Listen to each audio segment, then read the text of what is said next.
All right, number 4, we are rotating 90 degrees, and they don't tell us clockwise or counterclockwise, but remember positive, so like positive degrees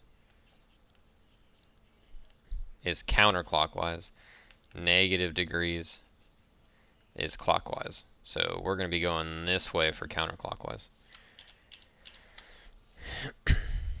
So is rotated 90 degrees and then translated. So we got to rotate this thing and translate it. Well, let's read the question here because it says what are the coordinates of L? That's all they care about. So we don't need to care about anything about J and K. Let's just look at this one point right here. That's the only thing we care about. Where is it going to end up after we rotate it 90 degrees and then translate it? So let's worry about the rotation first. How I like to think about it is you have quadrant 1, 2, 3, 4. And remember, a circle has 360 degrees, right? So you can think of this as 90, 180, 270, 360. And if we're only moving this one point 90 degrees, that means we should just be moving it one quadrant. So it's in quadrant 4, and we're rotating it 90 counterclockwise. We got to end up here in quadrant 1.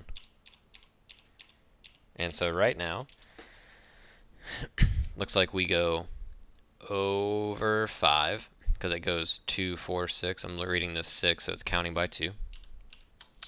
And then it doesn't go fully down one whole unit, so it looks like that's 1.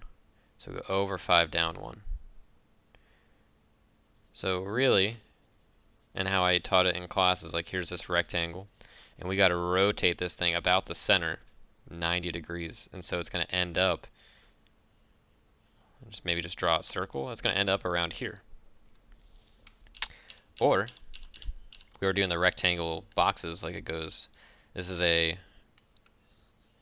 5 by 1 rectangle. So if you were to rotate this 90 degrees, it would look like this, 1 by 5. Like it's going to be 5 tall and 1 wide. So 5 tall and 1 wide, it'll be right here. So our first image after we rotate it, remember x comes first, so it's at 1, 5 after we rotate it 90 degrees. Then we're translating it.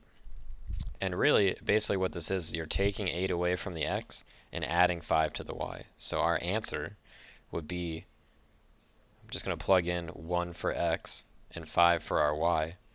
So 1 minus 8 for our x value, and y plus 5, 5 plus 5 for our y value.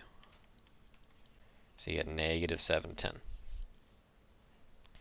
Or it's like you're moving it 8 to the left and then up 5. This next one is kind of a weird question. It says a transformation takes point A to point B, and what is possible? So F is some reflection. Well, here's a line. What if we reflected it across this line? It looks like A and B are equal distances, right? If we had had little coordinates, it looks like they're the same. It's the same length. Or if I did this, looks like these are the same length. So it looks like if you folded the paper across this folding line right here, like hot dog style, A would go to B. So it looks like this works. R is some rotation. And so we're so used to 90, 180, 270, and 360. But there's other angles. So some rotation about the origin. So what if you drew like a circle around the origin? Right, it looks like you could draw a circle. I mean, my circle's not very good, but it looks like you could draw a circle with the center at O, and it looks like point A and point B are both on there. So you could technically have a rotation. What if it was 30 degrees? I don't know if that makes any sense. So this is kind of a weird question, but it looks like a rotation could occur too. Think about what is a translation. You're physically just moving a shape around, and it looks the same. So yeah, you could just take this point and move it to the right. So it looks like all of these could be possible.